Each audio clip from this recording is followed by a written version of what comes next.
I'll call the Dixon County Commission to order. Please stand for the flag salute.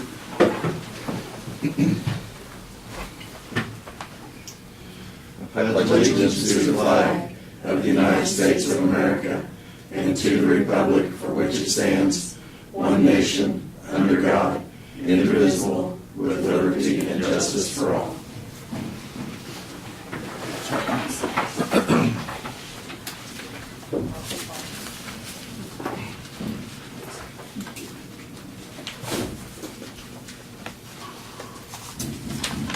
Okay, we do have a couple additions to our agenda today.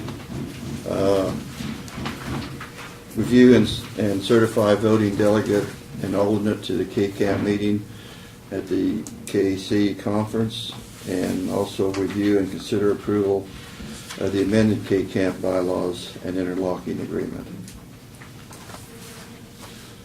So with those two additions, move that we approve the agenda. Second. Been moved and seconded. All in favor say aye. Aye. Opposed? Motion carried. Consent agenda are the minutes of the September 19th work session and regular meeting. Payroll of $330,408.68. Fund expenditures of $2 million. $86,148.91, and the abatements of $117.28. Mr. Chairman, I move that we approve the consent agenda as presented. Second. Okay, it's been moved and seconded. I might explain the fund expenditures. We did have $1.8 million on our overlay project that was contracted out for the 40 miles. And so that is the reason for the big fund expenditure this month. So it's been moved and seconded. All in favor say aye. Aye. Opposed? Motion carried. Commissioners' comments and committee reports. Ben, I know you've already been to luncheon this morning. Yes, I went over to the Junction City, has the Military Affairs Council, so their MAC breakfast was this morning, and they had the Command Sergeant Major Gilpin give kind of a little bit of overview of what some of the soldiers are doing over there, and their county commissioners from Geary County were there, a couple of them, and Ben Bennett mentioned to me how much he appreciated Dickinson County initiating the meetings where we bring in several of the surrounding counties, and how he thought that was really helpful when we had met here in Dickinson County, and of course Morris County last time. But anyway, that's my only report. Craig? You can speak later about the meeting we attended in Navarre, Laverne. I did get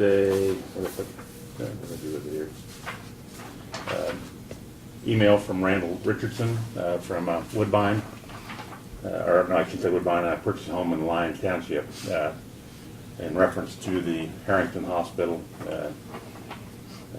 I'll just highlight what he says here. Okay. Why should I have to pay taxes for it? But talking about the Harrington Hospital, and when we in Dixon County have a nice hospital in Abilene, and I use the Fort Riley Hospital for my son's non-emergency needs. It's concerned with the problem they're having out there in the hospital. I'll pass it in, Barb. And like I said, in Laverne, I attended the CAN-STEP program in Navarre. I'll let you speak to that, Laverne. Yes, they are the people in Navarre was wanting a building for community purposes down there, and they're going through the CAN-STEP funding option. They have been looking at either remodeling the schoolhouse there, or I think after that meeting, I think some of them are considering maybe they might be better off to try to put up a new facility. So I think they will have some ongoing meetings yet, the way it sounded, that they would be looking into that. And and getting volunteers. With that program, the CANSTEP, it's a matching, you have to match labor with the money that they receive from the CANSTEP program, so it's, they do have to have the labor force to follow through and do the project, and so that's kind of where they're at on that.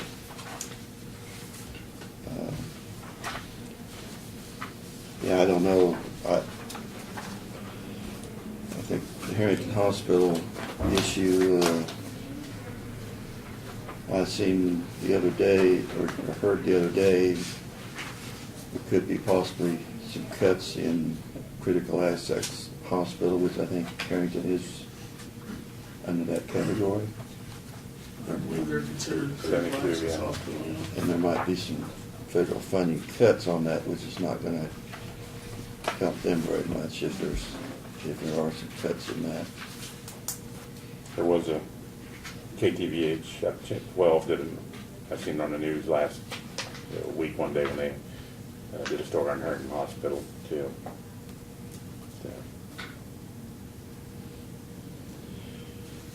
So, anyway, that's, we will move on then. Presentations of petitions, proclamations, and other public comments. We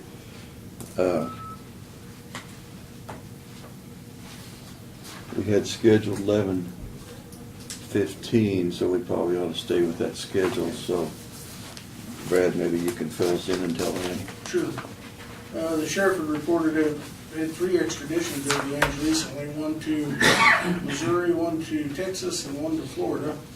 And we're giving you the amounts of those, but they, as you always, use an extradition company and having those people brought back, which will be taken from the diversion fund.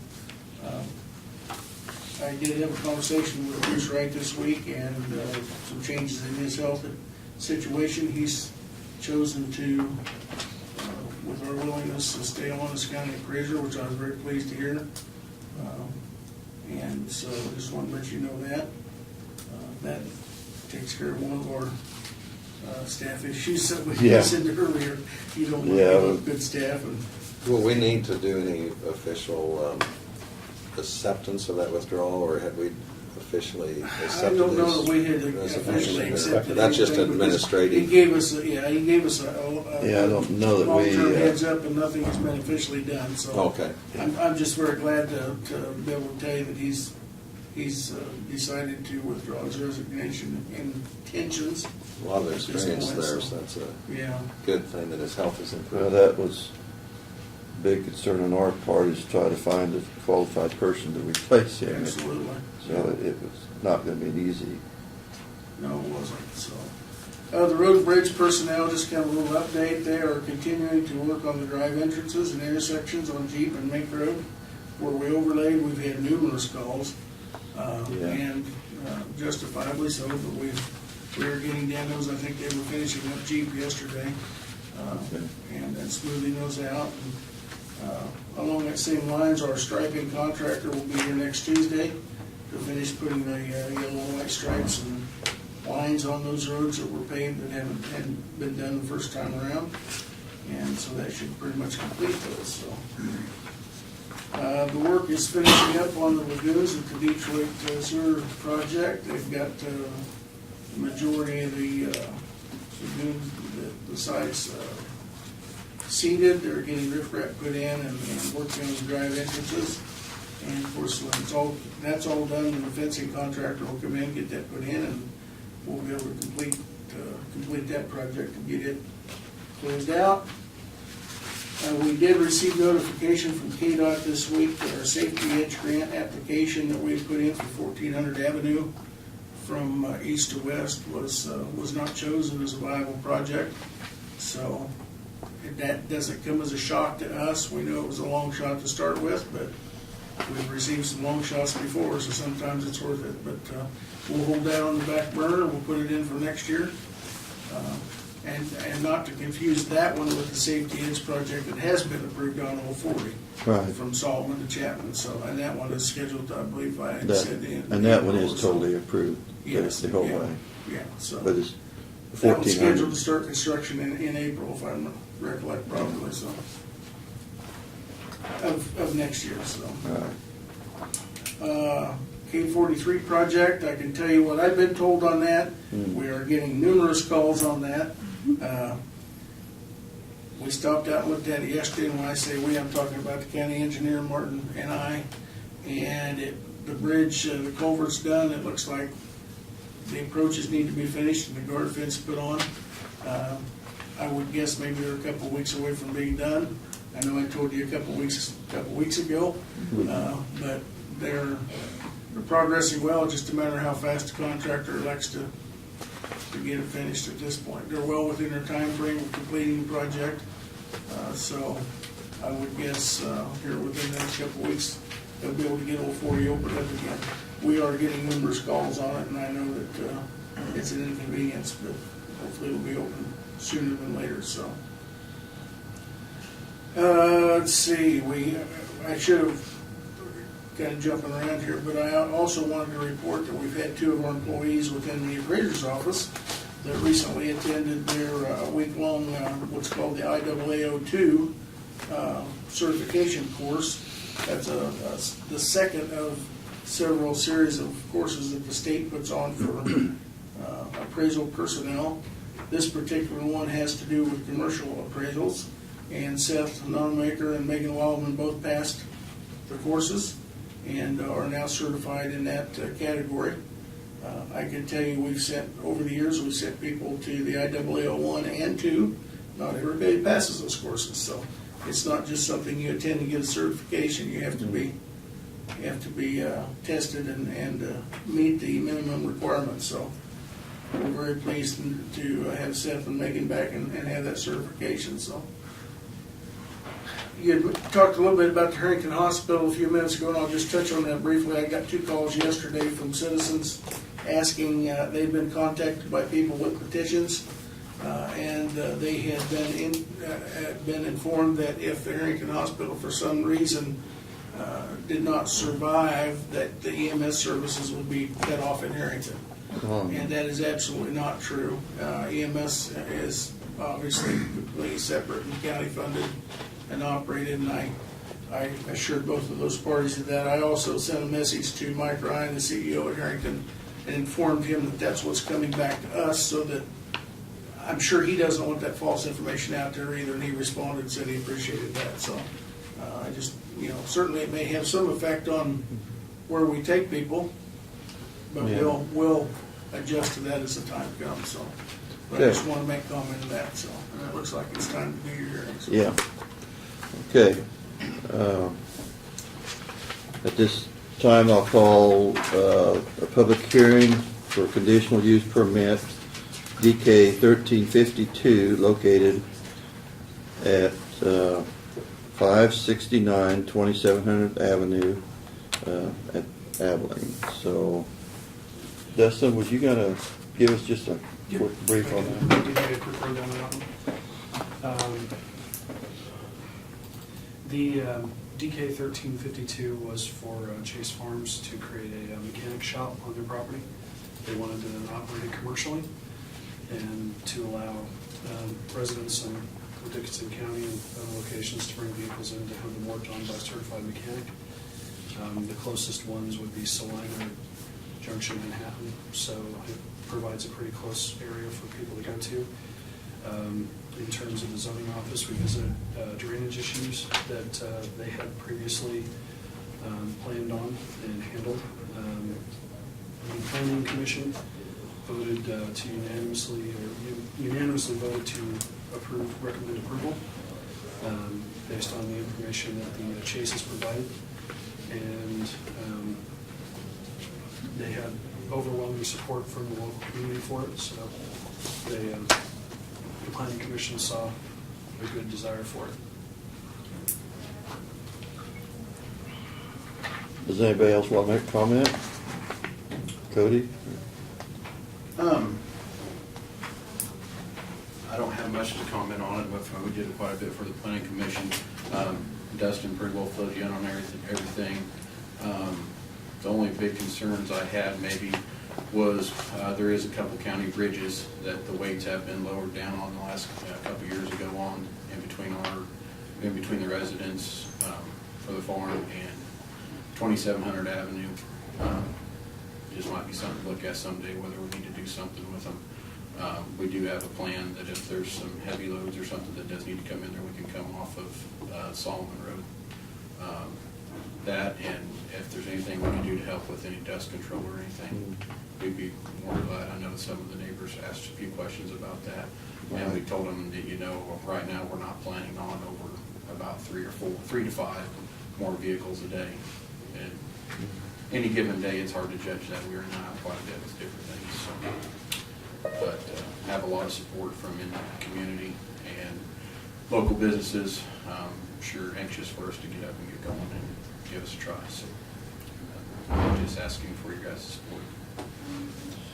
Yes, sounds like a very good venture for area people to, this would be mostly trucks and farm equipment. Yeah, mainly. Yeah.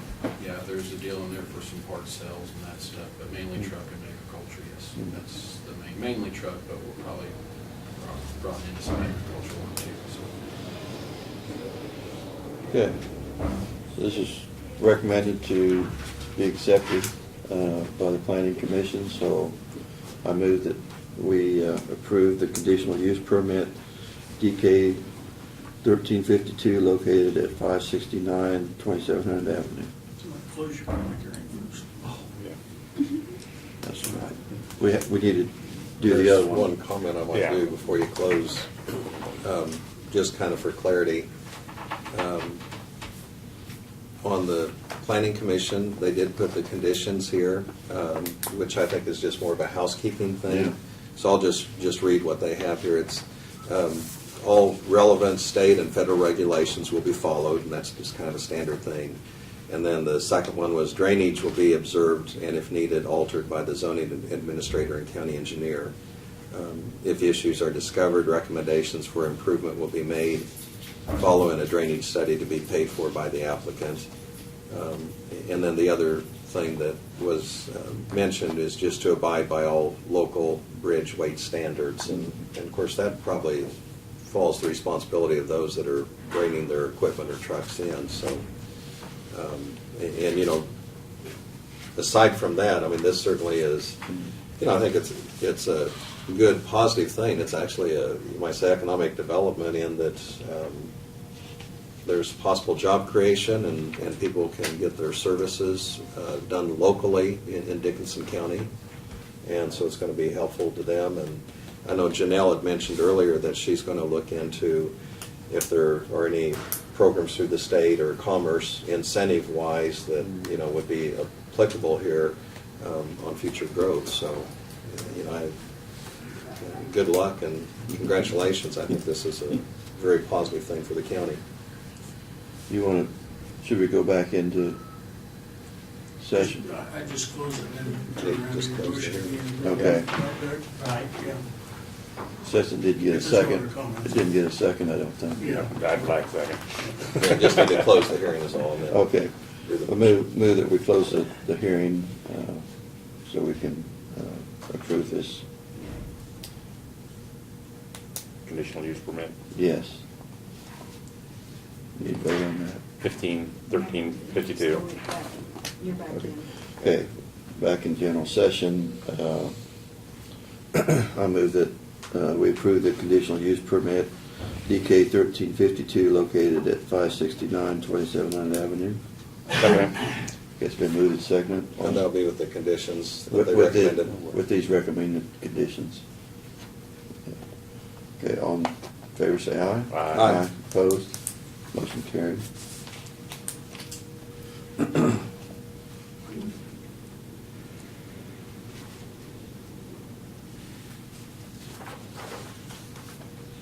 We've got two of them to sign.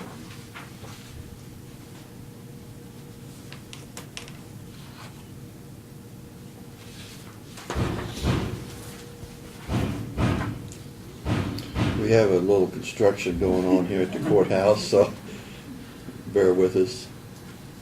You need to get a gavel like they have. Yeah. Well. Okay, that one's handled, so now, I call, public hearing, for another conditional use permit, which is DK 1351, located at 3030 Daisy Road. So Dustin. As I kind of briefed you on earlier, DK 1351 was unanimously denied by the Planning Commission. They recommended denial based on existing conditions of the applicant's surrounding land. The applicant initiated application due to a violation of KDOT regulation for being within 1,000 feet of Highway 18 and violating their beautification standards and junkyard standards. He does not currently have an approved junkyard, and so they asked him to go through the process with the county so that he could then make application to the KDHE for improved salvage yard. With the Planning Commission unanimously denying him. If it were denied today, then they wouldn't, KDOT nor KDHE would approve because they don't have county approval. And so it would fall on KDHE and KDOT to, primarily KDOT, to follow through with their violation and get it cleaned up to their standards. He had overwhelming support for the denial. There were plenty of people that responded, both in letter and in public, and they expressed their concern and their desire for a denial as well.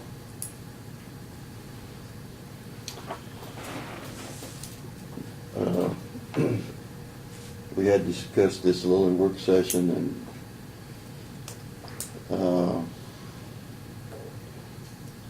KDOT actually was the one that initiated this to start with.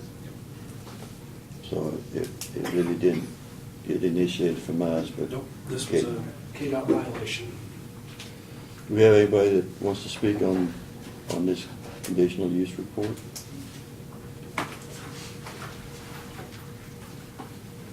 Susan Watt, and I reside at 395 Highway 18. I'm just here on behalf of all the other property owners in the area in opposition to the salvage yard. The main concern that I brought up during the zoning meeting was that we have a feedlot just north of where the salvage yard is, well, currently at. And a couple of the board members thought that maybe the chemicals out of the cars or the automobiles could possibly cause danger to our cattle. So it's a very big concern.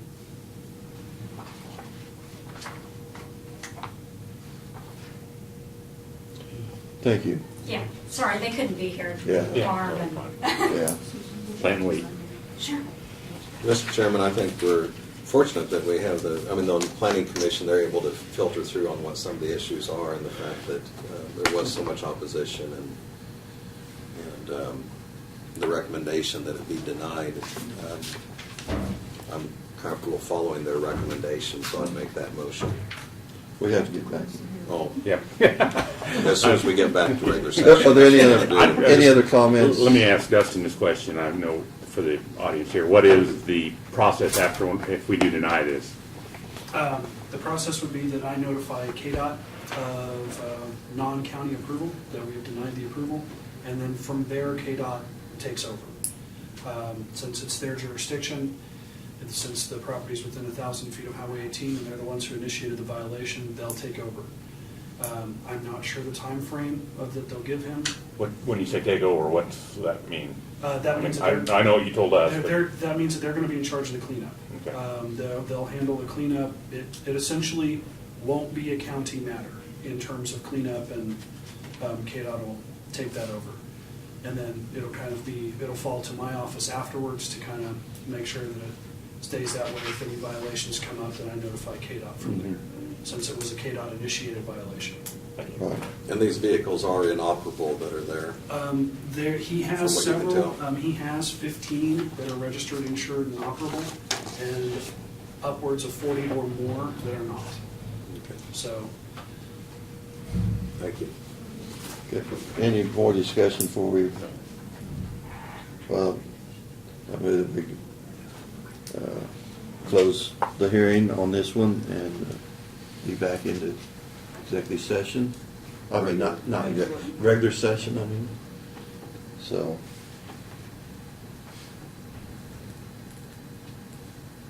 Mr. Chairman, I'd go ahead and offer the motion then that we do a denial on this based on what we've heard and the recommendation from the Planning Commission for denial also.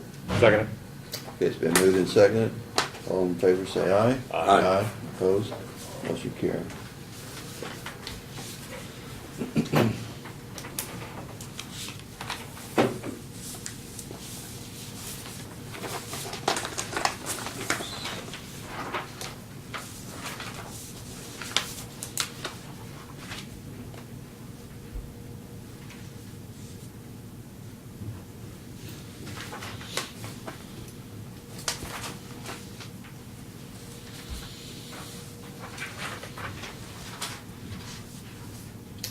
Okay, Brad, you still had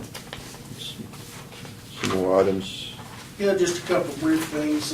One is I provided you with a sheet that reflects the townships on it, and that's the preliminary assessment on the, or estimated damages from the flooding that was received from the Kansas Department of Emergency Management after the initial meetings here, and then going out on site with the townships and with their county representatives to look at, I think they were wanting to look at 20% of the FEMA was this time. And the total so far is about 513,411 to be exact. So we have had a couple other townships that have come in with a little bit more, and one or two of the smaller communities, so that may grow a little bit, but I believe our threshold was 68,000. Yes. Obviously, we've met that, so now it's in state's hands. If it goes on up to the federal ladder, hopefully we get reimbursed for some of those damages. So, Question on that, Brad. Yes. Did we get a breakdown of what, from the townships, what their expenses were? No? no, we haven't. Okay, I didn't know, if, I mean, we got this here, and I didn't know if there was an addendum with it, okay. And I'm not sure, you mean as far as what was Right, yeah, manpower right. and- Well, yeah, like, well, we'll use here, well, like, for us, I mean, We've got a but I know, I mean, breakdown for us. we got ours, but I mean, like, Willowdale Township, 24,335.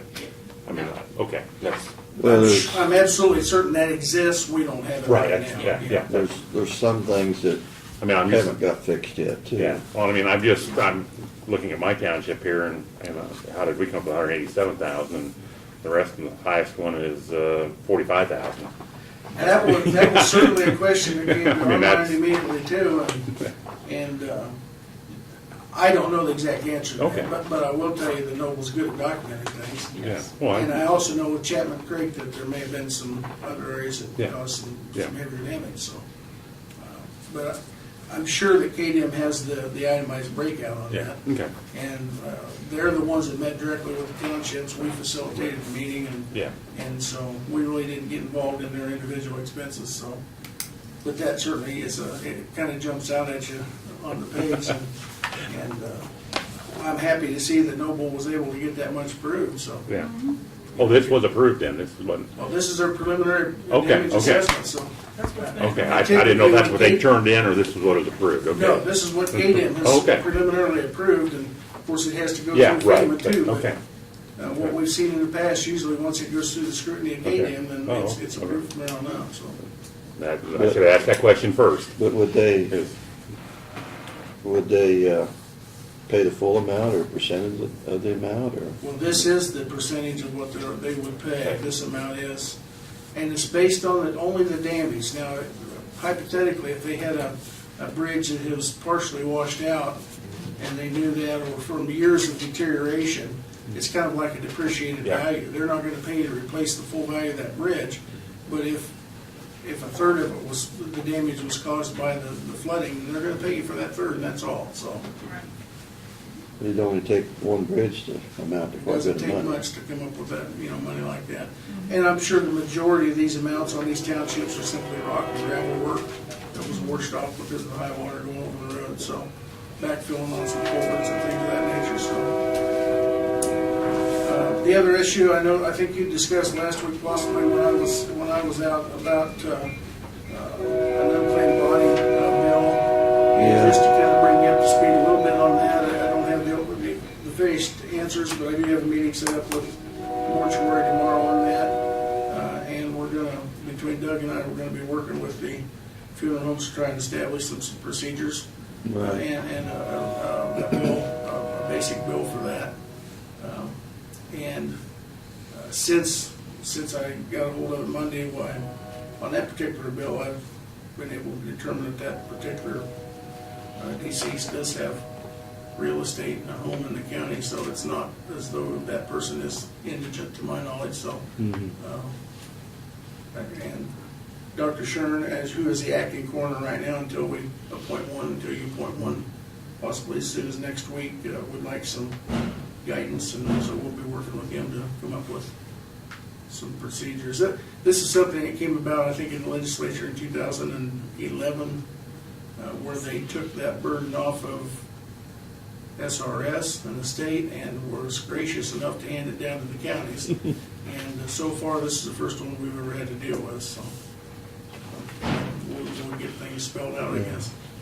And I think too, we can find out what some of the other counties are doing on that is just. And we've got, I know Barb has gotten a lot of comments. I've gotten 7 or 8, 9 comments or reports back from other county administrators on what they're doing.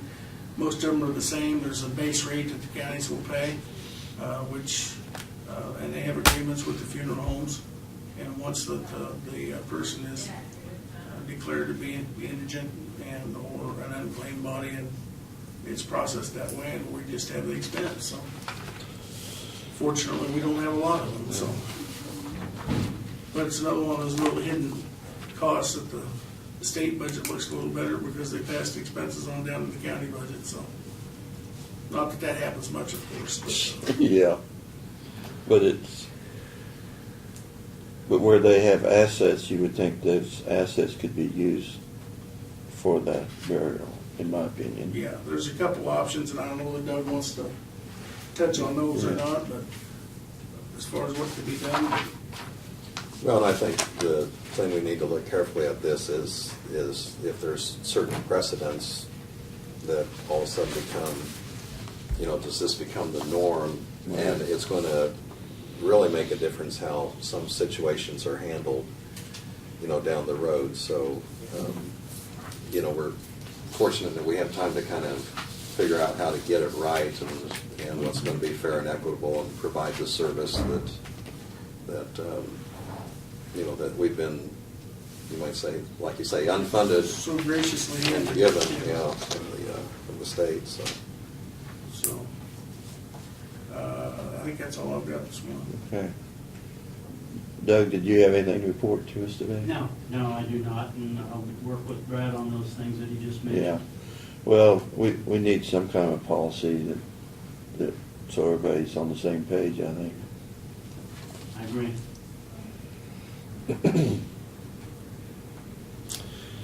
Notices and communications, we didn't have very much today. I did get a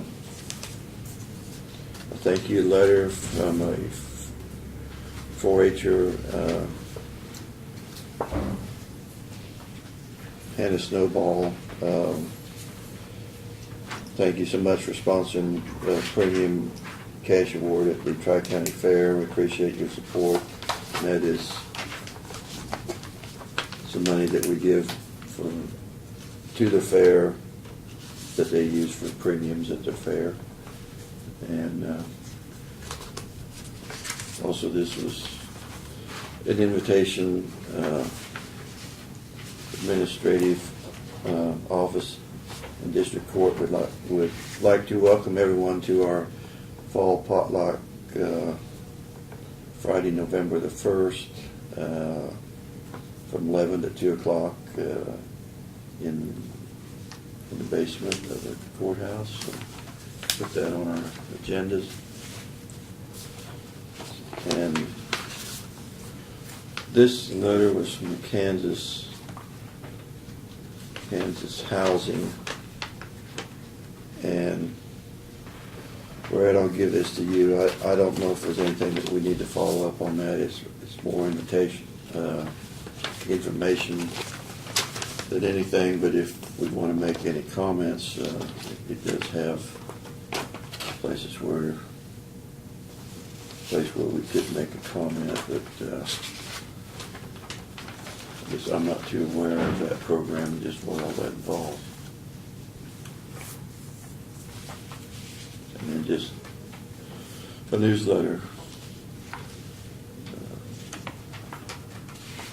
So.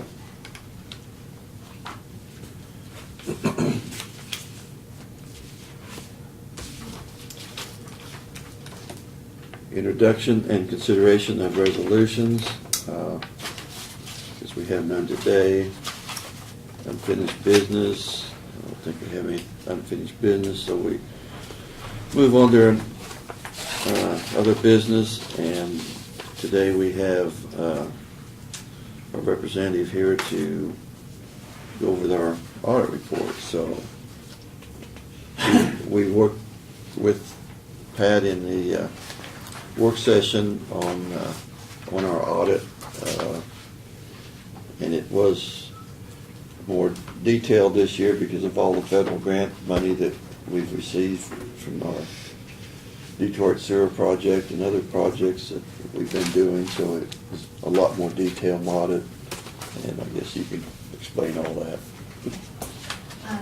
My name is Pat Parker. I'm one of the audit partners for Parker, Gassman & Hoffman, and we're very pleased to present your audit for the calendar year 2012.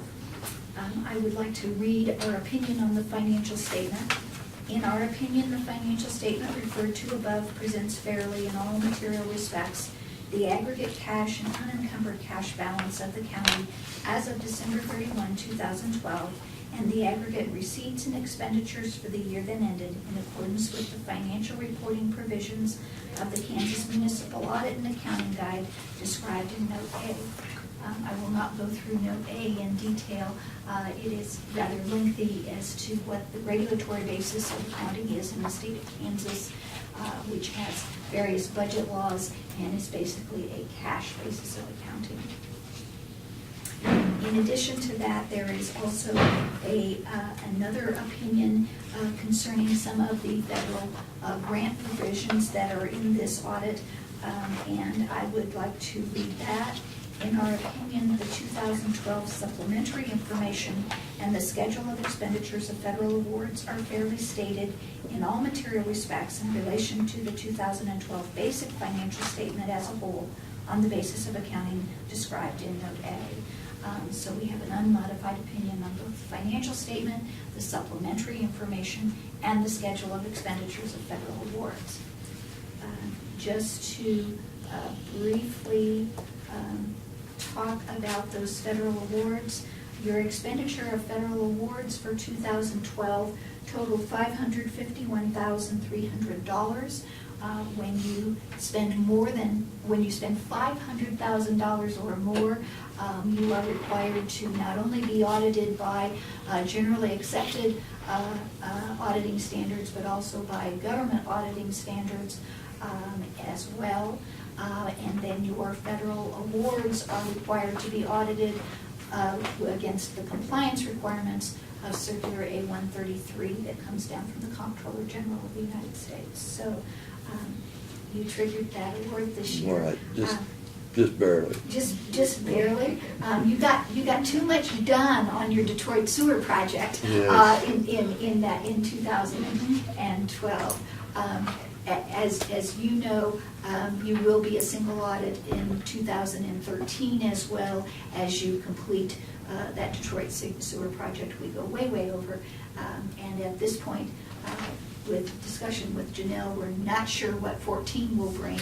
It may be close with your new wildlife and fisheries money for that. Just keep getting this money in it. Yeah. 6 and 1/2 dozen of the other, we're good to go? Yeah. Well, on the one hand, not all of these federal grants were ones that you had an option of saying, no, never mind, we don't want the money. As you know, your health department would not operate the way it does without federal grants, and it would certainly not be possible to do the Detroit Sewer Project in such an economical manner. Not that it isn't still a large amount of money, but the grant part of that from USDA and the CDBG grant do take part of the cost of that off. So there are 2 additional reports that are required to be with your audit besides just the one on the financial statement when you are a single audit. The first one is called the Independent Auditor's Report on Internal Control over Financial Reporting and on Compliance and Other Matters based on an audit of the financial statement performed in accordance with government auditing standards. So quite a mouthful. There is an opinion here concerning internal controls. I should back up. There is not an opinion specifically on internal controls, but asks us to detail any internal control deficiencies. And there were 3 that are listed in your schedule of findings and question costs.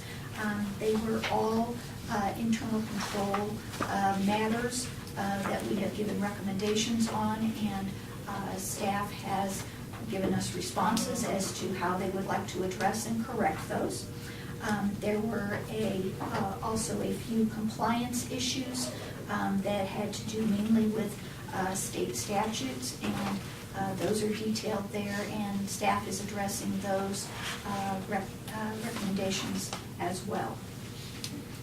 The second report is the Independent Auditor's Report on Compliance for each major program and on internal control over compliance required by OMB Circular A-133, which is the compliance requirements of your federal awards. There was only one finding in that area. It had to do with internal controls over the reporting of requests for reimbursement, and that was not done correctly. However, the reimbursement you received was the right amount, so there's not a dollar finding there. It's just an internal control finding. And again, we've gone over procedures with staff for that, and that recommendation is being responded to, and all of those internal control issues we think will be addressed in such a manner that they may not be findings for next year. We issued you also a letter of communication with those charged with governance. Mainly, this letter is now required that we give it to you so that if for any reason we are unable to make a formal presentation, the highlights of the audit are here. It addresses the fact that we've previously discussed the scope and the timing of the audit. It discusses the fact of any significant estimates that we made.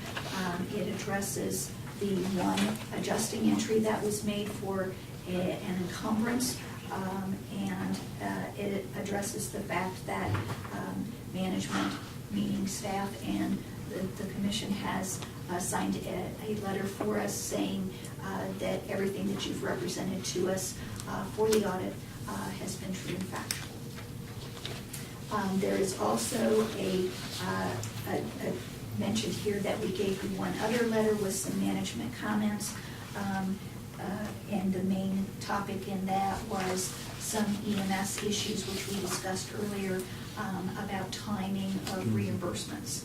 So that is our basic report, and we're happy to say that although there are some internal control issues, the dollars are all there. Your cash balance was appropriately secured at your financial institutions, and we think the financial statements are materially correct. Mm-hmm. Any questions? And we kind of had a good work session with you and appreciated that. Do you have any questions from commissioners? And also, we might mention, we really do appreciate all the extra work that you went to, and like I say, with the expanded audit that we had this year was probably created a lot of extra, well, we know it created a lot of extra hours for you, and so we do appreciate that you, like I say, that they are staying with your original cost estimate that you had agreed to, and we know that you put in more hours than that, so we do appreciate you doing that. Because hopefully next year, like I say, with our new CIC program installed, maybe a lot of these information type things that you had to dig for will be ready, available for you, and so it will not be quite as much labor intense. So, are there any other questions? We need to have a motion to approve the audit. You can get the letter there.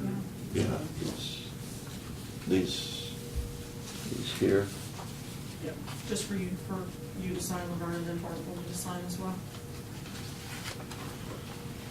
Okay. I'd go ahead and move that Laverne, as chairman, sign the letters of acceptance. Second. Okay, it's been moved and seconded. All in favor say aye. Aye. Opposed? Motion carried.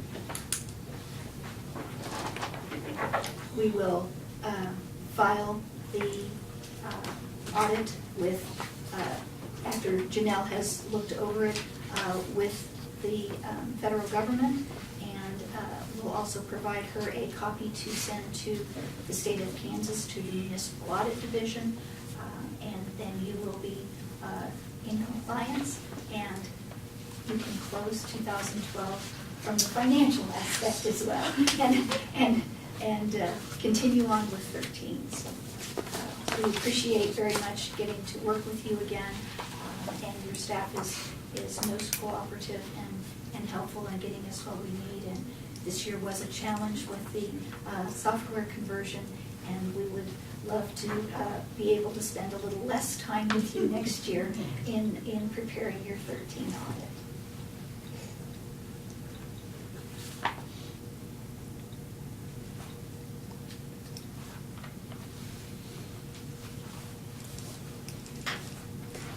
Well, your staff's very good to work with, too. Yes. Very much so. Oh, you know, we put her name on the door and gave her an office. We're gonna miss her for a while, but, yeah, Kay and the girls are very good to work with, so. Well, as we said in the work session, we feel like your auditor's year-round and not why we're just doing the audit. And so please feel free to contact any of us throughout the year with questions. And it's easier sometimes to address them when they occur than address them when we're in the middle of the audit. So we appreciate all of you as well. Don't leave it for one of those ones.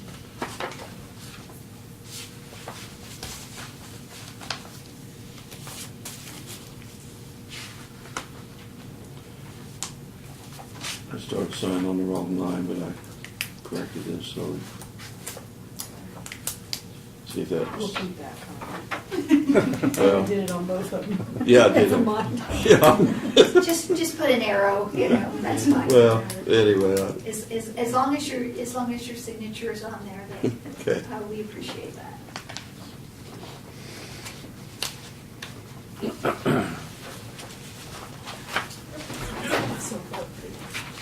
A little side note for you all, the jury was filled last night, and I did get a letter yesterday evening that I do not report for jury duty this afternoon. Oh, okay.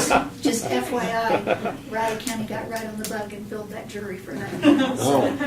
That, in that, the case made the front page of the Manhattan Mercury last night, so. Oh, you could have been tied up a lot of hours. Oh, yeah, so we're happy to see that's going to proceed and without. Okay.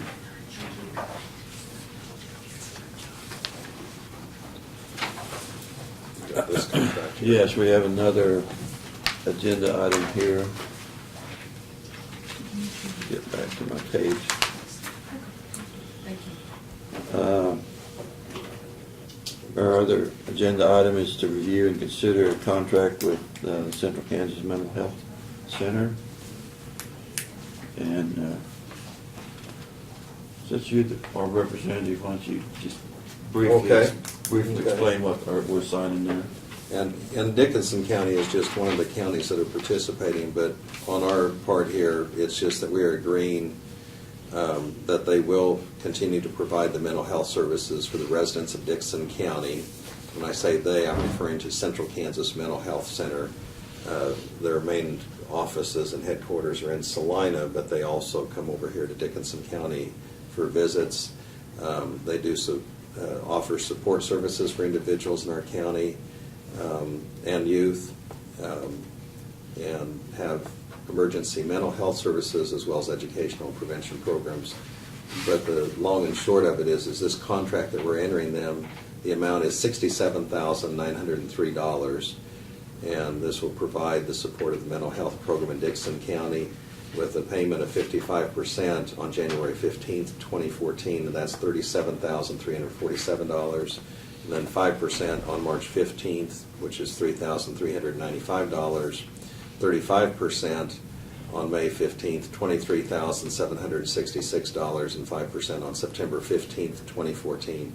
And that's for $3,395. And so this is for the term of January 1st, 2014 through December 31st, 2014. And it's just the Mental Health Center and the Dickinson County Board agree to mutually go ahead and enter this contract. And so I would go ahead and make the motion that we do enter this contract for the services on behalf of Dickinson County. Second. Okay, it's been moved and seconded. All in favor, say aye. Aye. Aye. Opposed? Motion carried.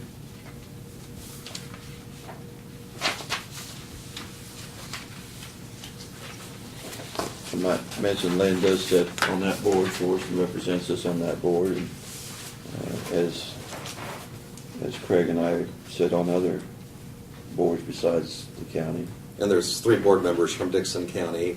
Sheila Biggs, who previously was doing this as a county commissioner, but is one of our appointees for the county. And then Bill Peterson, that lives in Harrington, Kansas, and he's the other representative.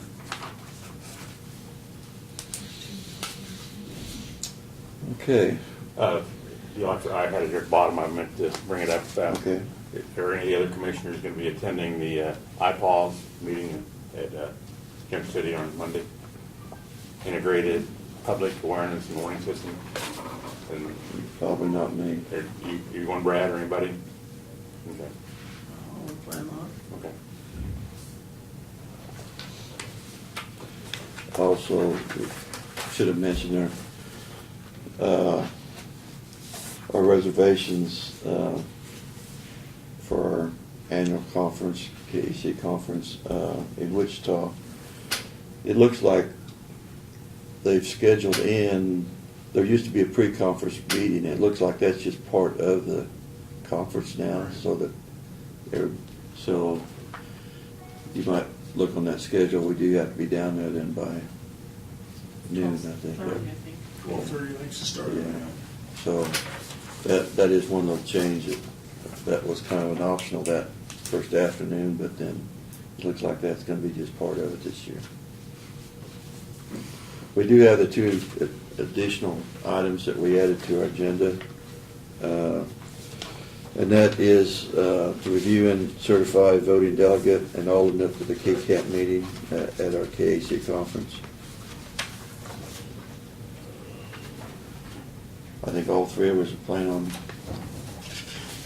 being there, so. I'll go ahead and nominate our voting delegate as Laverne Myers and the alternate is Craig Chamberlain for the K-Camp meeting at the KAC conference. Second.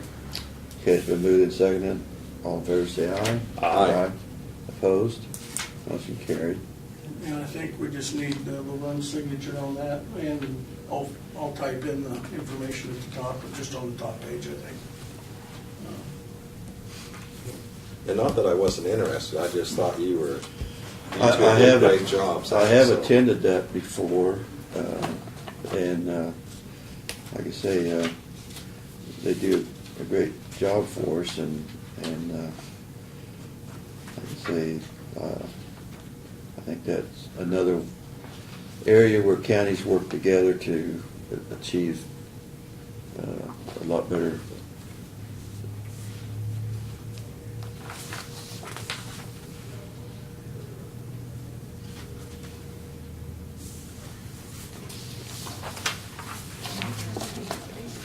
I might need this. Was it just one signature? Just one Yeah. signature, yes. Okay. Mine was just trying And then to- we do have the, I guess they have some bylaw and interlocal agreement, K-Camp, had some amendments. Yeah, there were some slight amendments at the recent K-Camp board meeting. I think I emailed that stuff to you a couple weeks ago. Yeah. Yeah. Nothing significant, but this is just the updated copy of the bylaws and the interlocal agreement. Because K-Camp's considered a public entity Yeah. under the laws of the state of Kansas, as our insurance provider, we have a local agreement with them. And this is just those changes. So we have two copies, well, actually two originals, one that we have to return to them, and then one we'll keep, so. We just need to have a motion to approve We those. would need a motion, actually, I believe the second or the last page is a resolution, but we need a number, so Oh, okay. a resolution to approve the bylaws of the.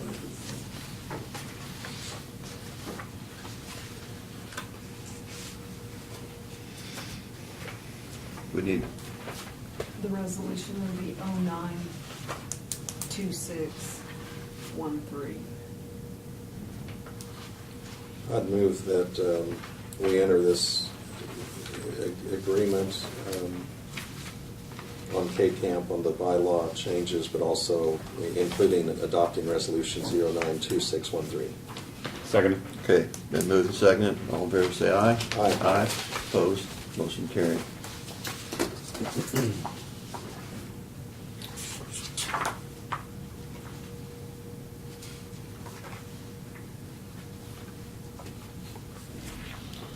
There's two pages there, 2 pages in front of that marker, and it also needs a, Okay. needs a signature, but All of this.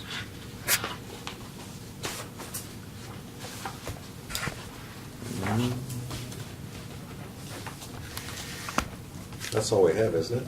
yeah, just right there. Right here. Yeah, I typed your name in. I believe that's all you had, unless you guys got something else.